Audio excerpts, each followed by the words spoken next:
हम पिछली वीडियो में त्रिपक्षीय संघर्ष के बारे में बात कर रहे थे और उसमें त्रिपक्ष या त्रिकोणीय जो युद्ध हुआ था वो था राष्ट्रकूट, गुर्जर प्रतिहार और पाल वंश के बीच।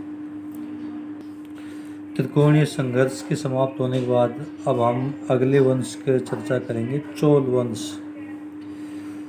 तो इसके बारे में देखिए, चोल साम्राज्य की पुनः स्थापना विजयालय ने की थी। किसने की थी?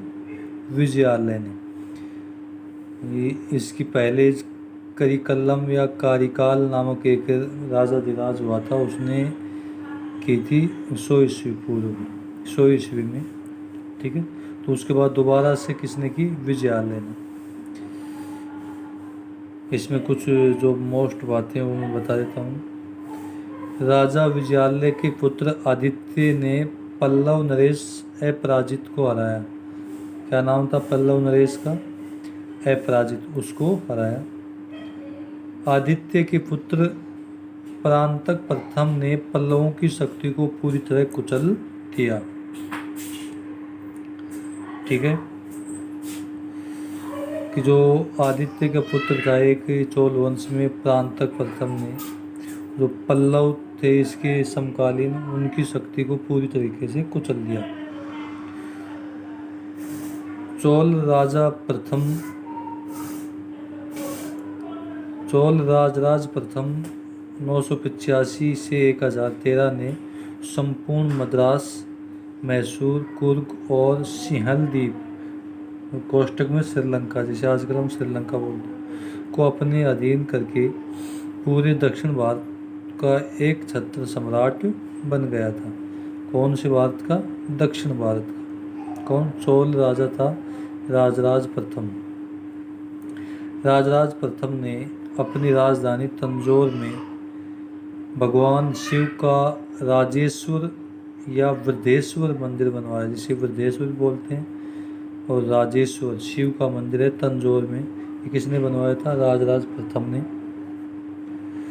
राजराज के पुत्र राजेंद्र प्रथम के पास शक्तिशाली नौसेना थी। नौसेना जानते हो ना? जलयान। राजेंद्र प्रथम गंगेकोंड की उपाधि धारण की थी। किसकी उपाधि धारण की थी राजेंद्र प्रथम ने? गंगेकोंड की। ठीक है, ये कुछ मुख्य बातें थी चोल वंश के बारे में। अब हम चोल प्रशासन के बारे में अध्ययन करेंगे। देखिए, सबसे पहले चोल प्रशासन ग्राम पंचायत प्रणाली पर आधारित था। जिस तरीके से ग्राम पंचायत होती है आजकल गांव में, उसी के आधार पर आधारित था ये चोल साम्राज्य। संपूर्ण चोल साम्राज्य 6 प्रांतों में बटा हुआ था, जिन्हें मंडलम कहा जाता था। जो पूरा जो चोल साम्राज्य था उसको 6 प्रांतों में बांटा गया और उन प्रांतों को क्या बोलते थे? मंडलम। देखो, ये जो होते थे इसमें जो प्रशासन होता था मंडल, मंडल के बाद कोट्टम, सबसे बड़ा होता मंडल, उससे नीचे कोट्टम, कोट्टम से नीचे नाड़ू, नाड़ू से नीचे कुर्रम, जिसे ग्राम बोलते हैं। कि सबसे निचली इकाई ग्राम, फिर नाड़ू, नाडू, फिर कोट्टम, फिर मंडल। ठीक है, मंडल कितने थे पूरे संपूर्ण चोल साम्राज्य में? 6। अभिलेखों में नाडू की सभा को नाटर और नगर की श्रेणी को नगरतार कहा गया है। जो नाडू में जो सभा होती थी प्रशासन को चलाने के लिए, उसे नाटर, और नगर की श्रेणियों, नगर की जो श्रेणियाँ थी उसे नगरतार कहा गया है। लगान में 6ठा भाग अनाज में या स्वर्ण मुद्रा में दिया जाता था। कि जो लगान होती थी तो कुल अनाज का 6ठा भाग दिया जाता था या फिर मुद्रा, स्वर्ण मुद्रा के रूप में दिया जाता था। ये लगान प्रक्रिया थी। चोल राज्य में प्रचलित सोने के सिक्के कासू कहलाते थे। ये मोस्ट कर लेना। चोल राज्य में प्रचलित सोने के सिक्के कासू कहलाता था। जो 16 ओस का होता था। कितने का होता था वो? 16 ओस का होता था। चोलों की कला, चोलों जो कला के बारे में हम बात करेंगे चोलों की, यहाँ जो भी स्थापत्य कला हुई उनकी शैली क्या थी, उसके बारे में। चोलों द्रविड़ शैली में मंदिरों की स्थापना की। कौन सी शैली में? द्रविड़ शैली में, जो एक स्थापत्य कला की शैली होती है द्रविड़, उसमें स्थापना की। चोल मंदिरों में चिदम्बरम और तंजौर के मंदिर सर्वोत्कृष्ट हैं। चोल मंदिरों में एक तो चिदम्बरम का मंदिर और एक तंजौर के मंदिर सर्वोत्कृष्ट हैं। दक्षिण भारत में नहरों की प्रणाली चोलों की देन है। जो नहरों की प्रणाली जो आजकल हम देखते हैं, वो दक्षिण भारत में जो नहरों की जो प्रणाली स्थापित की गई, वो किसकी देन है? चोलों की। मंदिरों की गोपुरम शैली का विकास इसी युग में हुआ। मंदिरों में जो गोपुरम शैली का जो विकास हुआ था, वो इसी युग में हुआ था। समाज, चोल राजा शैव धर्म के अनुयायी थे। चोल राजा शैव धर्म के अनुयायी थे। कौन सा धर्म अपना? शिव धर्म, जिसे शैव धर्म बोलते हैं। शिव को मानने वाले थे। राजा धीराज के लेखों में अश्वमेघ यज्ञ उल्लेख्य है। एक लेख थे राजा धीराज के जो लेख, उसमें अश्वमेघ यज्ञ का उल्लेख किया गया है। चोल साम्राज्य में संपत्ति की स्वामिनी स्त्रियां थी। जो संपत्ति की स्वामिनी होती थी वो कौन होती थी? स्त्रियां होती थी।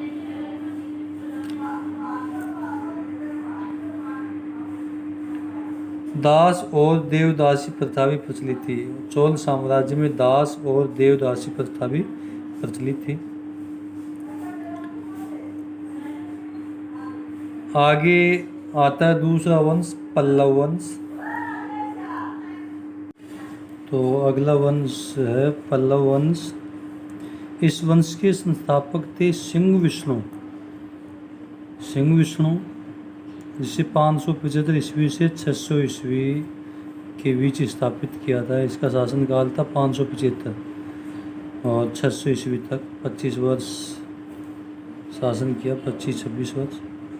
इसके प्रमुख राजा थे महेंद्र वर्मन प्रथम, जो इसके आगे सन लगी हुई है, 600 से 625 ईस्वी, कहीं पर 30 भी आता है। नरसिंह वर्मा प्रथम, महेंद्र वर्मा सेकंड, परमेश्वर वर्मा 70 से 80, नरसिंह वर्मा सेकंड, परमेश्वर वर्मा सेकंड, नंदी वर्मा सेकंड, अपराजित अंतिम राजा था। अपराजित क्या था? इसका अंतिम राजा। महेंद्र वर्मा महान वास्तु निर्माता था। वास्तु निर्माता माना जाता है महेंद्र वर्मा को। महेंद्र वर्मा प्रथम ने मत विलास प्रहसन नामक एक नाटक लिखा था। क्या नाम था? मत विलास प्रहसन। किसने लिखा था? महेंद्र वर्मा प्रथम ने। 610 ईस्वी में चालुक्य राजा पुलकेशन द्वितीय ने इसे पराजित किया था। चालुक्य आगे आएगा एक वंश, चालुक्य वंश। उसके जो राजा थे पुलकेशन सेकंड या द्वितीय, उसने महेंद्र वर्मा को पराजित किया था। पल्लव वंश की राजधानी कांची थी। प्रारंभिक राजाओं में महाबलीपुरम नगर की स्थापना, प्रारंभिक जो पल्लव राजा थे उन्होंने महाबलीपुरम की स्थापना की थी। जो दक्षिण भारत का एक महान नगर है, और वहाँ पर 5 रथ मंदिरों का निर्माण करवाया था, कि रथों पर स्थित मंदिरों का निर्माण करवाया था। पल्लव शासकों में कुछ विष्णु उपासक, कुछ शिव उपासक, कुछ तो विष्णु को मानने वाले थे, कुछ शिव को मानने वाले थे। पल्लव राजाओं ने चट्टानों को तराश कर मूर्तियां उत्कीर्ण की थी। किसको? चट्टानों को तराश कर या चट्टानों की कटाई करके कुछ मूर्तियां बनाई थी। उत्कीर्ण करना मतलब वहाँ पर बनाना। इस वंश के शासक अर्काटक मद्रास त्रिचन्नापल्ली तथा तंजौर के आधुनिक जिलों पर राज्य करते थे। जो पल्लव वंश के जो शासक थे वो अर्काटक, मद्रास, त्रिचन्नापल्ली तथा तंजौर के कुछ जिले थे, वहाँ पर ये क्या करते थे, शासन स्थापित किया था। ठीक है, ये था आपका पल्लव वंश। आगे अब देखते हैं हम चालुक्य वंश। अब आता है चालुक्य वंश 543 ईस्वी से 757 ईस्वी। ठीक है, अब ये चालुक्य वंश 3 जगह पर स्थापित हुआ था, तो उनके अलग अलग हैं, जैसे कल्याणी में, वातापी में और बेंगी के चालुक्य। कल्याणी के चालुक्य, वातापी के चालुक्य और बेंगी के चालुक्य। तो कल्याणी के चालुक्य की स्थापना तैलप द्वितीय ने की थी। वातापी के चालुक्य की स्थापना जयसिंह ने की थी और बेंगी के विष्णुवर्धन। ठीक है, राजधानी थी चालुक्य जो कल्याणी के थे उनकी मान्यखेत, और इनकी थी वातापी के थे जिनकी राजधानी वातापी, और बेंगी की बेंगी। जो मान्य की जो कल्याणी के थे ना, वो मान्य खेत को बाद में हटाकर कल्याणी को राजधानी बना ली थी। नीचे इनमें जो भी शासक थे प्रमुख, उनको लिखा हुआ है, देख लेना, थोड़ा सा लिख लेना।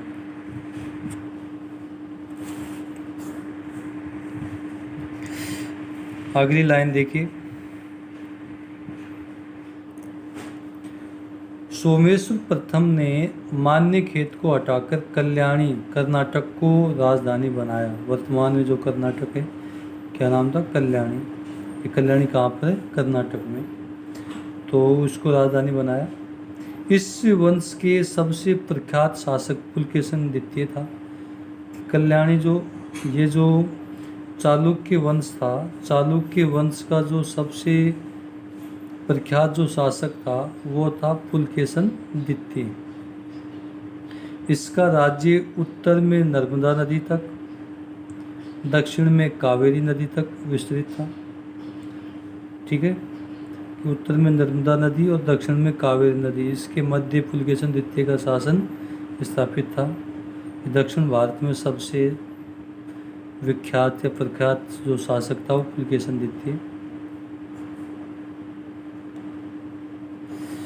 7वें नरेश विक्रमादित्य चतुर्थ ने, विक्रमादित्य 6 कि इससे पहले 5 विक्रमादित्य और हो चुके थे। विक्रमादित्य 6 ने विक्रमांक उपाधि धारण की थी और प्रसिद्ध विक्रमांक देवचरित नामक ग्रंथ के लेखक विल्हण को संरक्षण प्रदान किया था। विक्रमांक देवचरित नामक ग्रंथ किसने लिखा था, विल्हण ने, जो कि इस विक्रमादित्य 6 के राज दरबार के लेखक था। इसको विक्रमादित्य 6 ने संरक्षण दे रखा था। मिताक्षरा विज्ञानेश्वर को हिंदू कानून का आधिकारिक ग्रंथ माना जाता है। कि हिंदू कानून के बारे में जब हम उल्लेख करते हैं तो इसका आधिकारिक ग्रंथ किसे माना जाता है, मिताक्षरा को। तो इस तरीके से ये आपके चालुक्य वंश समाप्त होता है, जो कि यहाँ पर भारत के भूभाग में स्थापित हुए। अब उसके बाद में आता है बाह्य आक्रमण व आत्मसातीकरण। कि इसका मतलब क्या है, बाहर से आए हुए आक्रमणकारी जो कि यहाँ आक्रमण करके यहाँ पर शासन स्थापित किया और अंततः वो यहीं के होकर रह गए। तो उसमें सबसे पहला आता है शक शासक आता है, शक वंश आता है इसमें सबसे पहले। शक मूलतः मध्य एशिया के निवासी थे। शक बोलन दर्रे से होकर, दर्रे का नाम याद रखना, बोलन दर्रे से होकर 71 ईस्वी पूर्व में भारत आए थे। कालकाचार्य कथानक ने भारत पर शासकों के आक्रमण को शककु कहा गया। शककुल का कोष्टक में शककु का मतलब, शककुल का मतलब क्या होता है? शककुल, ठीक है। जो कि भारत पर शकों के जो आक्रमण हुआ था उसको शककुल कहा गया था।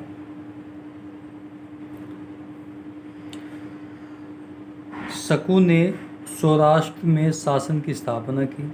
जो कहाँ पर शक ने जो शक वंश था इसने कहाँ पर अपने शासन स्थापित किया? भारत के इस भूभाग में सौराष्ट्र, सौराष्ट्र जो गुजरात के आसपास पड़ता है। तक्षशिला के शक शासकों में मावेज व एजेज के नाम मिलते हैं। जो तक्षशिला के जो शक शासक हैं उनमें एक तो मावेज का नाम मिलता है और एक एजेज का नाम मिलता है। भारत में शक शासक अपने आप को क्षत्रप कहते थे। क्षत्रप कहते थे। क्या कहते थे? क्षत्रप। कि अपने आप को क्षत्रप कहते थे भारत में जो शक शासक थे। जो तक्षशिला में शक शक्ति का विनाश तक्षशिला में शक शक्ति का विनाश पल्लवों द्वारा किया गया। कि जो तक्षशिला थी उसमें शकों की जो शक्ति थी उसका विनाश जो किया पल्लव वंशों के द्वारा किया गया। मथुरा में शक शक्ति का विनाश कुषाणों के द्वारा किया गया। कि जो आगे बाह्य आक्रमणकारियों में और आते हैं उन कुषाण वंश, उनके द्वारा शकों का शक शक्ति का विनाश की, जो कि कहाँ पर स्थापित थे? जो मथुरा में जो अपना शासन स्थापित कर रखा था।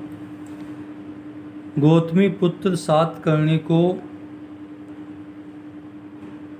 छहरात वंश का उन्मूलक कहा जाता है। छहरात वंश का उन्मूलक किसे कहा जाता है? गौतमी पुत्र सातकर्णी को। ये लाइनें हैं जो फिक्स लाइनें हैं जो आपको ध्यान में रखनी होंगी। इतनी मोस्ट नहीं है लेकिन फिर भी आप बीच में एक एक नंबर का प्रश्न आ जाता है। डायरेक्ट लाइनें। चष्टन ने उज्जैनी में शक राज्य की स्थापना की। किसने? चष्टन ने उज्जैनी में शक राज्य की स्थापना की थी। उज्जैनी में जो राज्य की स्थापना शक राज्य की स्थापना करने वाले कौन थे? चष्टन। इस वंश के शासकों ने अपने लेखों तथा मुद्राओं पर शक संवत का उपयोग किया था। कि जो इस वंश के जो भी शासक थे उन्होंने अपने जो लेख थे, जो मुद्राएं चलाई थी, उन पर शक संवत का उपयोग किया था। इस वंश का प्रतापी शासक रुद्रदामन था और चष्टन वंश 305 ईस्वी में समाप्त हो गया। ठीक है, इस तरह के शक वंश भी समाप्त होता है। अगला वंश आता है हूण वंश, जो कि बाह्य आक्रमणकारियों में ही आते हैं। हूण मध्य एशिया की बर्बर जाति थी। इन्हें दैत्य के नाम से भी जाना जाता था। किसके नाम से? दैत्य के नाम से भी जाना जाता है। बर्बर जाति, बर्बर का मतलब मार काट करने वाली। सर्वप्रथम स्कंदगुप्त के समय असफल आक्रमण किया था। गुप्त वंश का जो शासक था स्कंदगुप्त, उसके समय इन्होंने आक्रमण किया लेकिन वह आक्रमण क्या हुआ? असफल हुआ था। कालांतर में तोरमान नामक सरदार ने आक्रमण कर महाराजा धीराज की पदवी धारण की। फिर कुछ समय बाद में एक सरदार था तोरमान, उसने आक्रमण किया और अपने आप को महाराजा धीराज की पदवी धारण करी। तोरमान का पुत्र महीरकुल 510 ईस्वी में शासक बना और अपनी राजधानी सियालकोट को बनाई। ये अपनी राजधानी किसको बनाई? सियालकोट को किसने? तोरमान का जो पुत्र था महीरकुल। इसने अनेक बौद्ध मठों व स्तूपों को नष्ट किया। इन्होंने इस क्षेत्र में जो भी बौद्ध मठ थे, जो भी स्तूप बनाए गए थे, उन सभी को क्या करने लग गया? नष्ट किया। और मालवा के शासक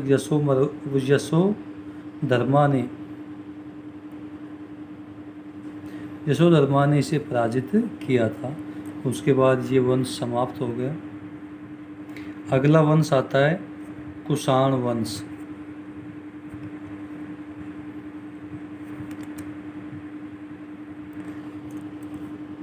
कुषाणों को यूची या तोचेरियन भी कहा जाता था। यूची या तोचेरियन। यह वंश भारत के कुछ भाग पर शासन किया। ये संपूर्ण भारत के भाग पर न करके कुछ भाग पर शासन किया था। इसके मुख्य शासक कुजुल फर्स्ट 15 ईस्वी से 65 ईस्वी। यह कुषाण वंश का भारत में संस्थापक था। कौन? कुजुल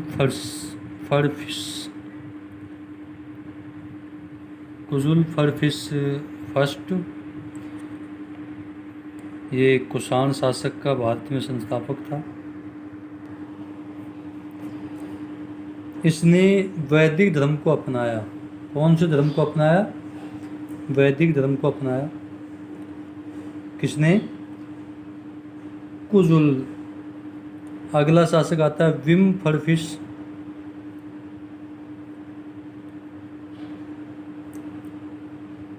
ये द्वितीय है, इसके आगे सेकंड लगा हुआ है। 65 ईस्वी से 75 ईस्वी। ये शैव मत का अनुयायी था, शिव को मानने वाले थे। इसने भारत में पहली बार अपने नाम के सोने के सिक्के चलाए थे। किसने? विम फर्फिश ने सोने के सिक्के चलाए थे। ठीक है, भारत में पहली बार सोने के सिक्के चलाने वाले कुषाण वंश के थे। फिर से देख लीजिए, क्योंकि उस वीडियो में कुछ तकनीकी खराबी के कारण वह वीडियो आवाज़ आ रही केवल चल नहीं पाया। तो विम फर्फिश से आगे देखो, 65 से 75 ईस्वी। यह शैव मत का अनुयायी था। इसने भारत में पहली बार अपने नाम के सोने के सिक्के चलाए थे। ठीक है, सोने के सिक्के चलाने वाले भारत में सबसे पहले कौन थे? कुषाण शासक थे, विम फर्फिश सेकंड। अगला शासक आता है इसका कनिष्क। यह भारत में प्रमुख कुषाण राजाओं में माना जाता था। भारत में जो कुषाण राजाओं में प्रमुख माना जाने वाला कौन था? कनिष्क। इसके समय में आचार्य पाशु की अध्यक्षता में चौथी बौद्ध संगति कुंडलवन में संपन्न हुई। जो 4 बौद्ध जो संगतियाँ हुई हैं, जो बौद्ध संगतियाँ मतलब जो भी बौद्ध धर्म के प्रसार के लिए जो सभा होती है उसे बौद्ध संगति बोलते हैं। बौद्ध संगति कुंडलवन में वो उस समय किसका शासक था? कनिष्क का। और इसकी बौद्ध संगति, चौथी बौद्ध संगति की जो अध्यक्षता किसने की थी? आचार्य पार्श्व ने। इसने प्रथम राजधानी पेशावर, दूसरी राजधानी मथुरा को बनाया। किसने? कनिष्क ने। इसने 78 ईस्वी में शक संवत चलाया, जो कि वर्तमान में भारत का राष्ट्रीय संवत कैलेंडर है। कि जो ये शासक तो थे कुषाण, लेकिन जो शक संवत जो चलाया गया था वो किसके द्वारा चलाया गया था? इस कनिष्क के द्वारा। लेकिन इसका शक क्यों नाम पड़ा? क्योंकि इस संवत को अधिक प्रयोग में लेने वाले कौन थे? शक वंश के राजा थे, इसलिए इसको शक संवत कहा जाने लगा। महास्थान में पाई गई सोने की मुद्रा पर कनिष्क की मूर्तियां अंकित हैं। एक स्थान है महास्थान, वहाँ पर सोने की मुद्रा पाई गई है, उनमें कनिष्क की मूर्ति बनी हुई है। कनिष्क के राज दरबार में पार्शु, वसुमित्र, अश्वघोष जैसे बौद्ध विचारक और नागार्जुन जैसे प्रख्यात गणितज्ञ एवं चरक जैसे चिकित्सक विद्वान थे। ये तो बौद्ध भिक्षुक थे, पार्शु, वसुमित्र, अश्वघोष और नागार्जुन गणितज्ञ था, और चरक चिकित्सा शास्त्र का एक महत्वपूर्ण व्यक्ति जो हुआ है वो चरक हुआ है, वो इसी के राज दरबार में रहते थे। भारत में कुषाण शासकों की सत्ता लगभग 230 ईस्वी तक बनी रही। ठीक है, ये इस तरीके से जो कि बाह्य आक्रमण हुए थे जिन जातियों के द्वारा, जैसे हूण, कुषाण और शक, ये अब समाप्त होते हैं। जब ये बाह्य आक्रमण के साथ साथ एक शब्द और जुड़ा हुआ था, आत्मसातीकरण। तो ये अलग से टॉपिक है। आत्मसातीकरण होता क्या है? आत्मसातीकरण का मतलब कि बाहर से आए हुए शासक आक्रमण करके यहाँ शासन स्थापित किया और यहीं के होकर रह गए, वापस अपने देश नहीं गए, वो कहलाता है आत्मसातीकरण। यहाँ के रीति रिवाजों को अपना लेना। देखिए, भारतीयों के उदार प्रवृत्ति के कारण ये कबीलाई जातियाँ भारतीय समाज व संस्कृति में घुल मिल गई थी। इन शासकों ने भारत के शैव और वैदिक धर्म का निष्ठा से पालन किया था। कनिष्क ने बौद्ध धर्म की सेवा की, जिसके कारण कनिष्क भारत के महान सम्राटों में गिने जाते हैं। तो ये था इसका आत्मसातीकरण, और ये इसका मोस्ट टॉपिक है। बाह्य आक्रमणों में जब क्वेश्चन आते हैं तो इसी में से आते हैं कि बाह्य आक्रमणकारियों के आत्मसातीकरण करने का मुख्य कारण क्या क्या थे। एक तो भारतीयों के उदार प्रवृत्ति का होने के कारण भारतीय समाज और संस्कृति में ये क्या हो गए, घुल मिल गए। और इन शासकों ने भारत में जो धर्म पाया जाता है, शैव धर्म और वैदिक धर्म, इनका पालन अच्छी तरीके से किया, जिस निष्ठा से पालन किया, तो वो यहीं के होके रह गए। और कनिष्क एक ऐसे शासक थे भारतीय संस्कृति के जो कि महान सम्राटों में गिने जाते हैं। ठीक है, तो इस तरीके से आपका चैप्टर नंबर 1 समाप्त होता है। धन्यवाद।